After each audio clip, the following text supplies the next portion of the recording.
কলকাতায় চিকিৎসককে ধর্ষণ ও হত্যার প্রতিবাদে রাতে ঢাকা বিশ্ববিদ্যালয়ে বিক্ষোভ। প্রতিবাদী গান, কবিতা ও মশাল মিছিল। ঢাকায় নারীদের রাত দখল। ভারতের রাত দখল কর্মসূচি ঢাকায়।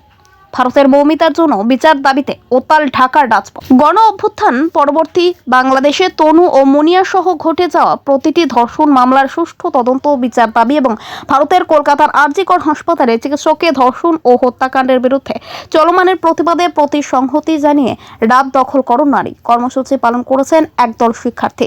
শুক্রবার রাত 10টায় ঢাকা বিশ্ববিদ্যালয়ের সন্ত্রাসী বিরোধী রাজু ভাস্করের পাদদেশে শিক্ষার্থীরা মিছিল নিয়ে জড়ো হয়।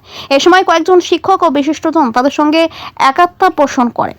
এর আগে তারা মিছিল নিয়ে ক্যাম্পাস প্রদক্ষিণ করেন। এ সময় তারা গুড়িয়ে দেব পিতৃতন্ত্র, কেঁপে উঠবে রাষ্ট্রযন্ত্র, পোশাকের বাহানায় পার পাবে না কোনো পিশাচ, প্রশ্ন যখন স্বাধীনতার বাংলা জুড়ে ওয়েদ্দেদার ইত্যাদি প্ল্যাকার্ড হাতে প্রতিবাদ জানান। ইউনাইটেড ইন্টারন্যাশনাল ইউনিভার্সিটির শিক্ষক তানিয়া মাহমুদা তিন্নি বলেন, ভারত এবং বাংলাদেশ স্বাধীনতার এত বছর পরও নারী বান্ধব নয়। প্রীতিলতার মতো নারী যোদ্ধারা যারা পুরুষের সাথে কাঁধে কাঁধ মিলিয়ে লড়াই করছেন, তারা কি স্বাধীনতা চেয়েছিলেন? স্বাধীনতার পর দীর্ঘ সময় বাংলাদেশে নারী প্রধানমন্ত্রী থাকলেও তারা তৃণমূলের নারীদের নিরাপত্তা দিতে ব্যর্থ হয়েছেন। অন্তর্বর্তীকালীন সরকারের কাছে আমাদের প্রত্যাশা, নতুন বাংলাদেশ চাই, যেখানে নারীদের সমান অধিকারের আইন বিদ্যমান থাকবে, মেয়েরা নিজেদের রক্ষা করতে পারে। উল্লেখ করে তিনি আরও বলেন, ঢাকা বিশ্ববিদ্যালয়ের মেয়েদের হলে দেরি করে ঢুকলে হলো প্রশাসন চরিত্র হননের চেষ্টা করে থাকে।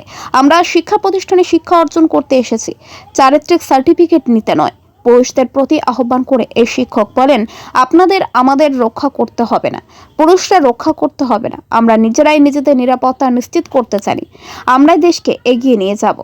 করে হলেই যে ধর্ষণ হবে ব্যাপারটা এমন না। মৌমিতাকে এমনভাবে ধর্ষণ করা হয়েছে তার পেলভিসের হাড় ভেঙে গিয়েছে। এখানে অনেকজন পুরুষ উপস্থিত আছেন, কেউ কি উত্তর দিতে পারবেন যে পেলভিসের হাড় ভাঙার জন্য কতখানি জোর দেওয়া লাগে? তনুর চোখ খুবলে নেওয়া হয়েছিল। কতখানি নৃশংসতা থাকলে একটা মেয়ের চোখ খুবলে নেওয়া যায়? গলার হাড়ে কতখানি চাপ দিলে চোখের মণি ফেটে রক্ত বের হয়ে আসতে পারে? সুষ্ঠুভাবে যাতে বিচার করা হয় এবং জনগণকে যাতে এই বিচারের এবং এটার সাথে জড়িত যত মেডিকেল রিপোর্ট, আসামির নাম, এগুলো যাতে জনগণকে জানানো হয় এবং দৃষ্টান্তমূলক শাস্তি ব্যবস্থা করা হয়।